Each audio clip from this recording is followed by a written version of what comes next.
What's going on, everyone? Welcome back to the show. So today I want to talk about the midterm election. So they're coming very, very soon. In November, we're going to see a midterm, and we're going to see some changes.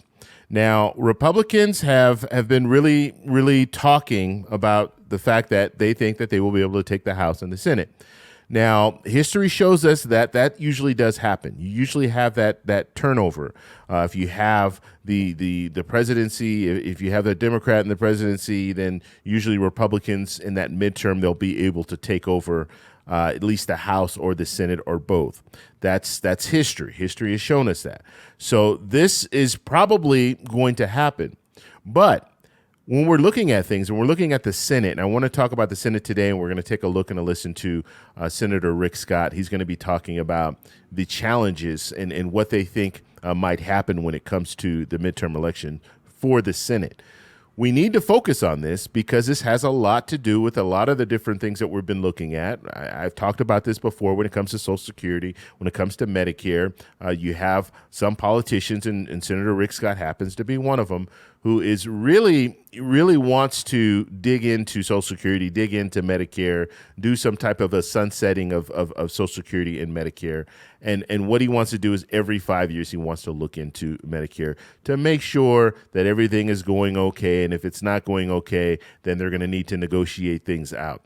And I say negotiate things out because basically this is the way it's going to work. And you have two sides of this coin. You have one side, Democrats, generally they want to expand Medicare. They want to expand Social Security. And then you have the Republican side. Generally, Republicans, they don't want to do any expansion. They want to focus on the solvency because you're going to have to focus on solvency when it comes to Social Security and Medicare, but they do not want to expand. And what Republicans want to do, Republicans' big solution is that we're just going to raise the age. So we'll go from 66 or 67 now to maybe 69 or 70. And that's the way that they want to address the solvency issue. So don't raise taxes on anyone, but make people work longer before they can start collecting Social Security. Now, Democrats want to do something a little different. They do want to raise taxes on the wealthy, and then they want to expand Social Security even more, add maybe $2,400 per year. That's the talk. And so those are the two different sides that we're looking at when it comes to Social Security and when it comes to Medicare.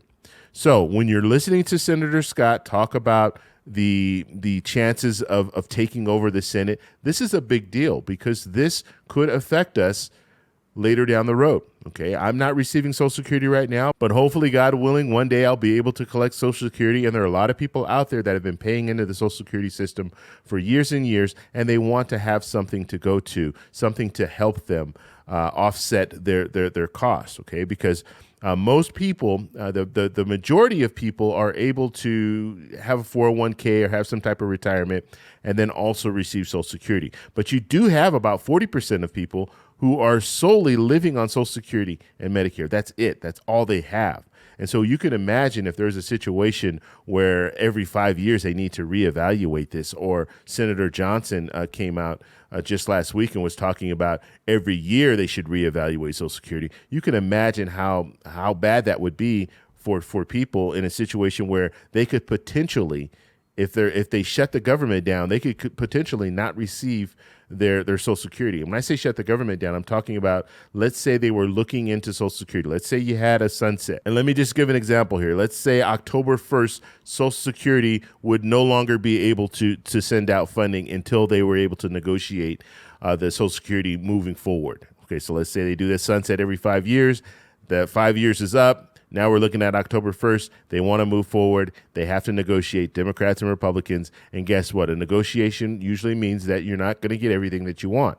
And so if Democrats want more and Republicans want less, then you're going to have to negotiate that down. And it's going to be a situation where you're either going to get exactly what you got before, or you might even get a little bit less. You could get a little bit more, but usually it's not. It doesn't go that way. Usually it's going to go because the argument would be, well, you're either going to take less or we're going to shut it down and you're not going to have anything. Okay, so that's usually how it would go. So Let's take a look and a listen to Senator Scott. He's going to be talking about this. But first off, on this channel, we talk about money and the financial struggles that Americans are facing today. If that sounds like something interesting to you, please subscribe to the channel and hit that little bell notification. That way you get notified anytime we put out a video. And like always, if you see my name and a picture of me in the comment section, make sure you see a check mark next to my name. That check mark signifies that it's me. If you do not see that check mark, it's not me. It's someone trying to impersonate me. Okay, so just to remind you, I know I kind of went off on a tangent talking about different things, but we're focusing on the midterm elections. Okay, so this is what are the possibilities of the Republicans taking over the Senate. We're talking just about the Senate right now. So let's take a look and a listen. And this video is going to start out with Mitch McConnell, who's going to be talking about the Senate races and how close they are. So let's go ahead and take a look. Here we go. I think it's going to be a very tight, we have a 50-50 Senate now, we have a 50-50 nation, and I think when this Senate race smoke clears, we're likely to have a very, very close Senate still, with either us up slightly or the Democrats up slightly. If things are so bad, then why is it going to be so tight for Republicans? And let me just start off. This is part of a clip. So what they were talking about prior to this is just things are bad, right? We're looking at inflation. We're looking at gas prices. We're looking at all these different issues that are going on right now. And so that's what she's talking about. If things are so bad, why are these Senate races so close? Well, first off, we have very good candidates. I mean, the Democrats are raising good money, so we've got to be able to get our message out. So, you know, we have to raise our money. We have to work hard. You know, we went through a lot of primaries. And one other thing he's talking about here, he's talking about raising money. So Democrats are raising a lot of money, and you always have to really look at that when it comes down to who's raising money, because money shows support. Okay. Now, the way things work now is it's a little bit different because you can put money into these different PACs and there's no limit to it. But you really want to look at money, because if people are willing to invest their hard-earned money, especially if it's small donations, if they're willing to invest their small amount of money, it's, you know, you and me just investing money to these different politicians, that shows support. And if Republicans right now are struggling financially when it comes to raising money, that's not good. That's not a good sign, because that shows that you don't have the support that maybe you need in order to win this race. So, but I believe we're gonna win. But it's gonna be hard. We got to raise our money. We got to work really hard. Our candidates have to work really hard.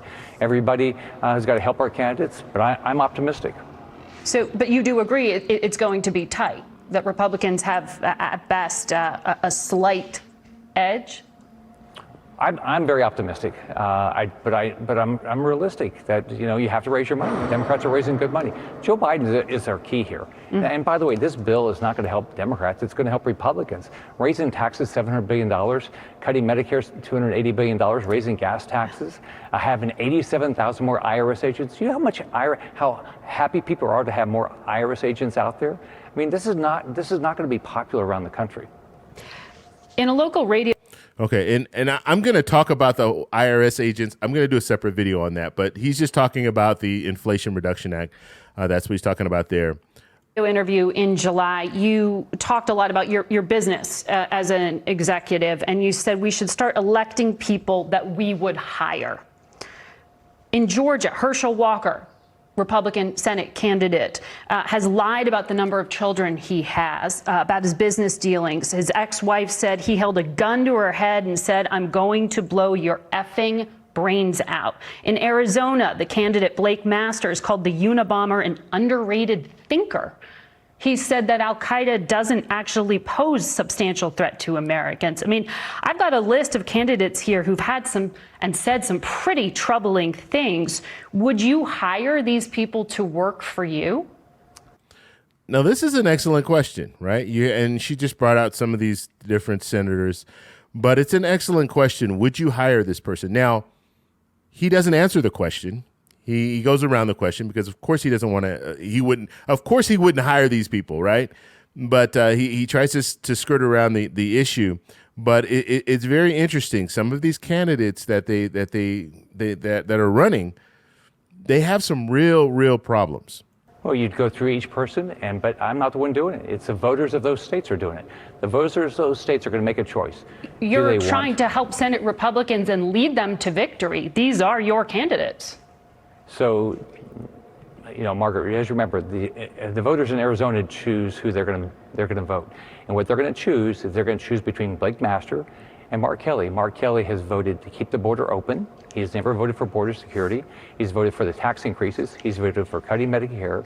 He's voted with Chuck Schumer and with Joe Biden basically 100% of the time. Warnock's got the same problem. This election is going to be about Joe Biden. And so this election is going to be about all the bad things that have happened. The fact that we're going into recession, the fact that inflation's at 9%, the fact that gas prices are up $2, all these things. That's what people are looking at. But these are your Senate Republican candidates. These are your candidates. And the voters of each of these states.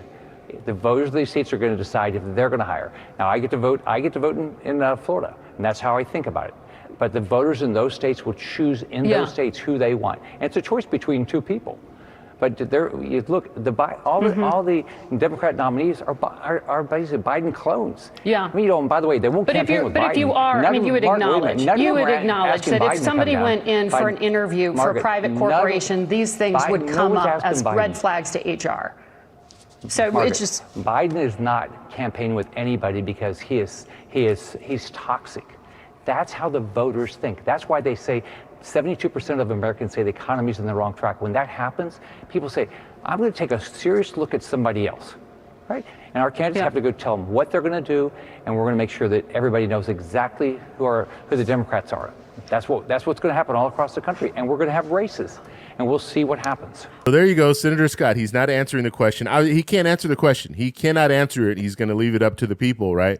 But when it comes down to it, some of these candidates have some real serious issues. Now, I'm not telling you that Republicans won't take over the Senate, because there's a very, very good possibility that they will. But when it comes down to it, they've made these races a lot harder than they could have been if they had some real legitimate candidates that were good. And so now you have to run a referendum on President Biden. You can't look at the candidate and say, okay, this candidate is skilled in this and skilled in that, and this is why they should be the next senator. You have to run on, this is President Biden, this is what he's doing, the other candidates are going to be doing the same thing, and so you should vote for this other person, even though this other person has a lot of flaws.